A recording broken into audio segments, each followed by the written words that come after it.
Hey everyone, Dr. NUE here again, and today we are talking about those nasty weight loss plateaus. Why do they happen, and what can you do about it? That's up next.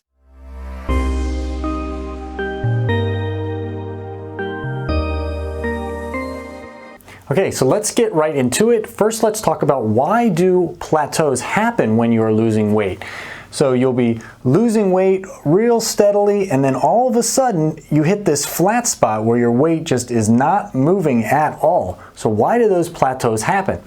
The simplest answer I can give you is because weight loss is not natural. Weight loss is not a natural process. Your body does not want to give up body fat. If we can think about survival methods from thousands of years ago, let's say, you would store up body fat so when you went through long periods of time without having any food, you would have energy already stored up that you can use. So when your body starts losing weight, when you're losing weight intentionally, it goes through these spots where it just freezes and stays exactly the same or fluctuates up and down maybe in very small intervals because weight loss is unnatural. It wants to hang on to that energy. If you're losing weight on a regular basis, what your body's actually thinking is that you've run out of food in the environment and you're relying solely on your stored up energy for fuel to keep yourself alive. So your body does not want to lose weight technically. So this unnatural process of intentional weight loss inevitably leads to weight loss plateaus. So that's why these plateaus happen. So if that's why they happen, what can we do about it? What can you do when you get stuck in a weight loss plateau? Well, we have a very specific method that we go through with our patients called plateau breakers that can help speed up weight loss and help get you through these plateaus. But first, we have to identify if it's the right time to do a plateau breaker. Okay, so before we get into that, a real quick announcement here and kind of a special announcement. As of the posting of this video, this channel is just under 2,000 subscribers, a position that I never thought that I would be in when I first started making videos here on YouTube, but pretty exciting at the same time. So what I want to do is once we hit 2,000 subscribers, we're going to do a giveaway. I've got a number of different products that we use in our office with our patients, cookbooks, recipe guides, different types of supplements, and I'm going to do a giveaway with some of these products once we hit 2,000. So if you're not already subscribed to this channel, please do so, and then definitely hit the bell notification icon so you get updated when I upload new videos. All right, let's get back to plateaus.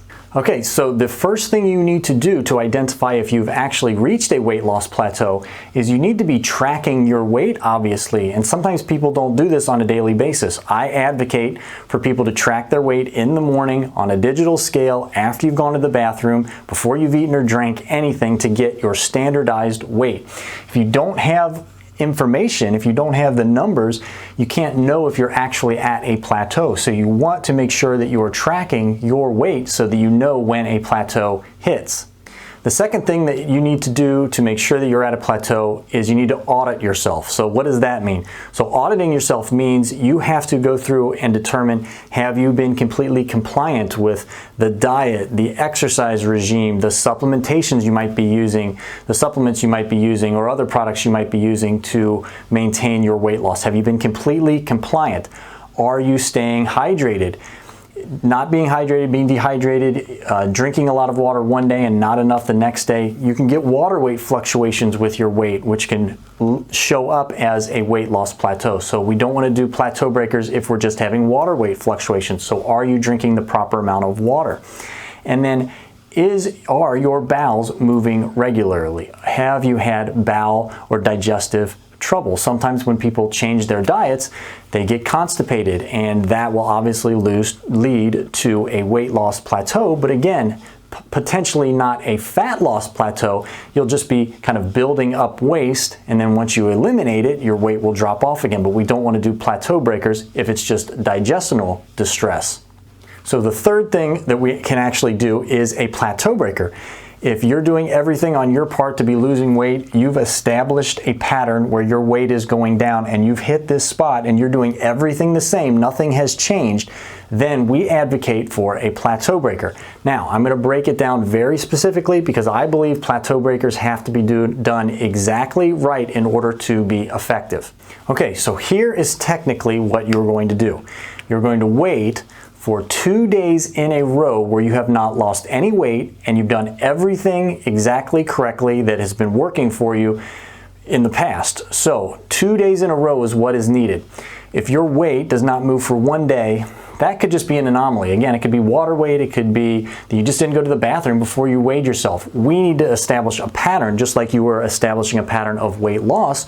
We need to establish a pattern of not losing weight before we do a plateau breaker. So let me show you what that might look like. And I'm just going to use simple, straightforward numbers. Your weight is obviously going to be different than this potentially, but let's say you are 200.2 pounds on 1 day.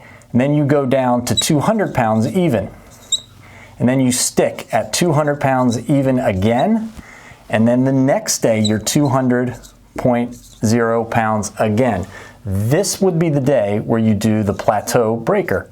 So you would do a plateau breaker after not losing weight for 2 days in a row. And let's say you were 201.0 here and 201.5 here. So you would establish a pattern of down, down, down, and then nothing and nothing. So you want to be aggressive. On this day is the day that you would do the plateau breaker.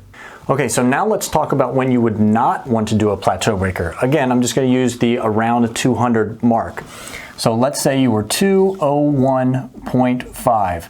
Then you went down to 201.0. Then you were 200.2, and then down to 200 even.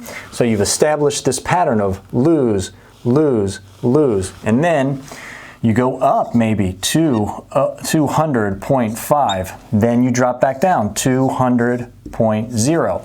So even though cumulatively from here to here for 2 days, you haven't cumulatively lost any weight, you still have lost from the day before. So we want to again establish a pattern of not losing weight. So every time your weight goes down, that is a reset point, and we need to establish 2 days in a row where you haven't lost weight before you execute on that plateau breaker.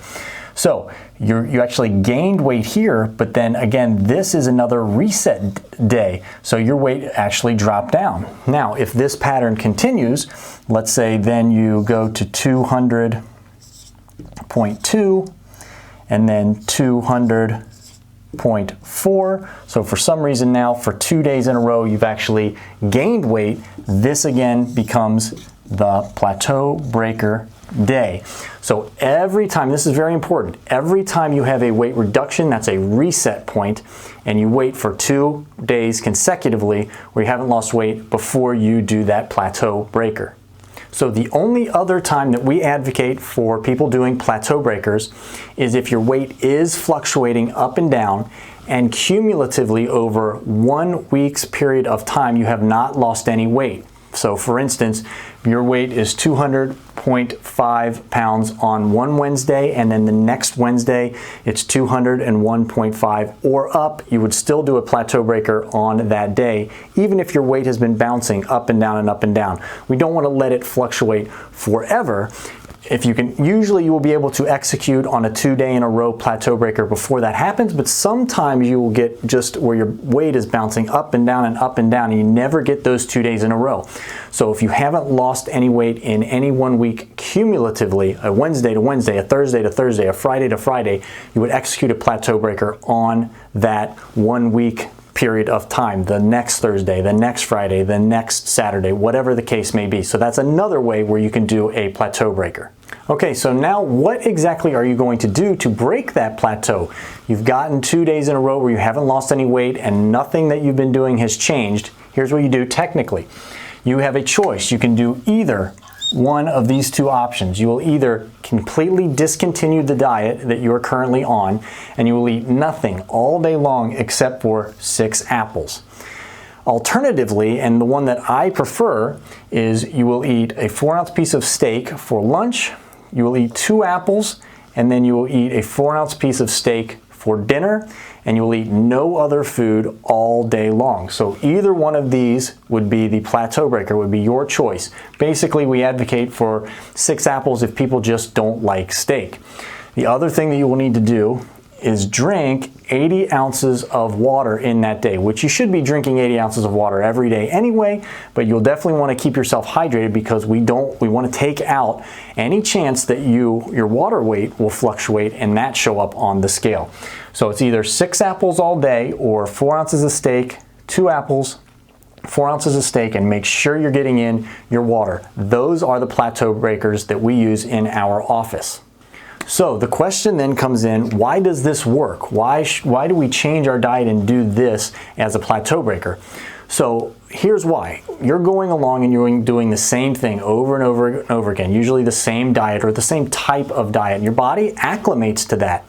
And it's losing weight and it's hopefully losing body fat, but it gets used to doing the same thing over and over again, and then it starts to pull back. So what we do is we extremely lower your calories. I mean, this is a very, very low calorie day that you're doing to kind of trick your body into thinking that it's completely run out of food and it's starving.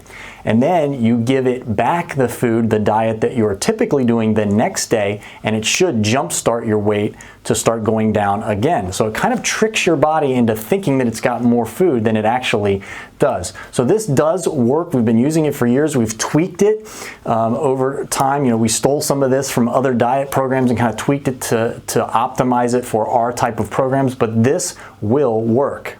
Okay, so I hope that was helpful. Again, help me get to 2,000 subscribers. Please subscribe to this channel and hit the bell notification icon. If you like this video, give me a thumbs up, and if you have any questions, leave those in the comment section below. All right, until next time, stay happy, stay healthy, and I'll catch everyone in the next video.